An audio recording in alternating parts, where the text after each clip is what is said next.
athari ya mafuta itajitokeza,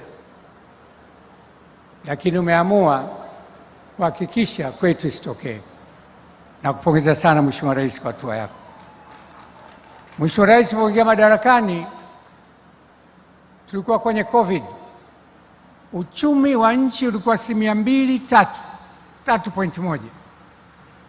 Ulivyoingia tu na mpaka mwaka jana kwenye uchaguzi, uchumi wetu umeupaisha 6.2. Hongera sana Mheshimiwa Rais. Na haya yote yanatokana na sababu ya uwekezaji. Taifa letu lina watu milioni 61. Ili serikali iweze kuhudumia wananchi hawa, uchumi wetu usiwe chini ya 8.9. Na Mheshimiwa Rais, kwa hatua hizo unazosana tutafika 9 inshallah panapo majaliwa. Nakupongeza sana Mheshimiwa Rais.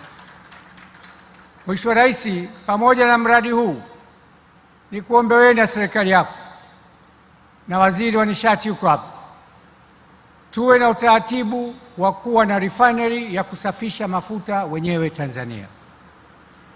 Refinery hii Mheshimiwa Rais, chini ya uongozi wako tutaweza kuhudumia ukanda wote huu ambao hupo sasa hivi, ambao wao hawana bahari na wana shida ya kupata mafuta. Tutumie changamoto ya tatizo sasa hivi lilokuwepo duniani kupaisha uchumi wa taifa letu. Mheshimiwa Rais, tukiweza kufanikisha mradi huo, by product ya mafuta tutapata lami. Tanzania, labda alikwambia, tulikaa miezi 4 nchini, lami hakuna, kutokana na changamoto za upatikanaji. Pamoja na hii Mheshimiwa Rais, tutakuwa na mradi wa by product wa lami na miradi mingine na kuhakikisha uchumi huu unakuwa. Nakupongeza sana. Uwekezaji wa DP ulipigiwa makelele sana, lakini leo mpaka mwaka jana TPA kwa mapato yao walikuwa wanapata kuanzia bilioni 800 mpaka trilioni 2. Wanaweza sasa kuchangia uchumi kwa kuingia katika miradi ya barabara kwa mapato wanayopata katika bandari yetu ya Tanzania. Nani kama Mama Samia?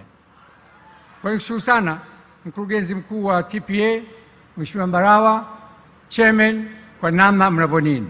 Tuombe sana kwa Tanzania, uwekezaji huu ukiletwa Tanzania hauletwi sababu ya dini, ukabila au mapenzi, bali unaletwa kuhakikisha nchi inakwenda mbele na ajira nyingi zitapatikana na uwekezaji utekelezwa Tanzania. Mheshimiwa Rais, nakushukuru sana kwa nafasi hii na nimshukuru Mheshimiwa Mbarawa kwa kunipa nafasi hii. Asante sana.